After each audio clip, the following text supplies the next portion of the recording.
un peu peur à la voisine. J'ai du calcaire dans la poitrine. Y'a tes empreintes sur la vitrine. Hey, hey, hey! Salut tout le monde. Alors on revient pour notre deuxième tuto. Alors ce que nous allons voir, c'est de réaliser ce schéma-là que vous voyez ici. Interconnecter deux PC et nous allons voir comment configurer l'adresse IP de chaque PC. Alors sans tarder, nous allons supprimer ce schéma. Voilà, hop, hop, et nous allons le refaire. Tout d'abord, nous allons ici sur End Device. On a générique, c'est-à-dire on a un PC bureau. Hop, hop. Nous allons le renommer parce que c'est pas PC 6, c'est PC 1. On clique juste ici, pardon. PC 2. Voilà. C'est tout simplement ça. Alors, nous allons le câbler. On clique sur ici. Nous allons utiliser le câblage Copper Crossover, le câblage croisé. Fast Internet, pardon, 0. Et ici, on clique aussi Fast Internet 0. Nous avons deux boutons verts, ce qui signifie que notre câblage est correct. Vous voyez pourquoi j'ai utilisé ce câblage, mais pas par exemple ce câblage droit. Ben, si on essaie, normalement vous allez le deviner vous-même. Si j'utilise pardon le câblage 3, regardez ce que nous avons comme résultat. Des boutons rouges, ce qui signifie une erreur de câblage. Qu'est-ce qu'on peut-on déduire ici? Lorsqu'on a deux équipements, par exemple ordinateur et ordinateur, on utilise toujours le câblage croisé. Lorsqu'on a deux équipements différents, c'est-à-dire entre un PC et un switch par exemple, on utilise le câblage droit.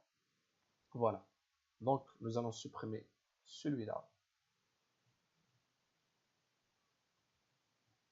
Alors ce que nous allons faire, c'est tout d'abord de configurer l'adresse IP de ce PC. On clique ici, nous allons sur l'onglet Desktop, IP Configuration. Comme vous voyez ici, on a l'adresse IP statique et l'adresse IP DHCP. C'est deux choses différentes. L'adresse IP statique, c'est la manière de configurer chaque PC seul. Mais lorsqu'on utilise le serveur DHCP, on n'a pas besoin de configurer toutes les PC, surtout si on a par exemple 100 PC, c'est trop long et ça nous apprend beaucoup de temps. Donc comme vous voyez ici, on a IPv6, ça nous n'allons pas l'avoir. Ce que ça intéresse, c'est l'adresse IP statique pour l'instant. 10.0 par exemple, .1.1.1. Alors c'est comme ça qu'on écrit une adresse IP. C'est x.x.x.x. Nous allons écrire l'adresse IPv4 s'écrit sur 4 octets. Chaque membre ici est écrit en hexadécimal, veut dire 4 octets. Oh pardon, chaque membre ici est écrit sur un octet. Par exemple, on a ici un octet 8 bits. Ici, on a 8 bits, 8 bits. 8 x 4, ça fait 32 bits. On a aussi le masque par défaut. C'est 255.0.0.0. L'adressage, nous n'allons pas le voir maintenant. Ce qui nous intéresse, c'est le câblage maintenant.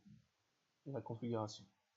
Même chose, nous allons configurer le deuxième PC, c'est 10.0 1.1.1.2. Vous voyez, j'ai changé la fin parce qu'on ne peut pas avoir deux PC qui ont la même adresse IP. Voilà. Nous allons tester successful.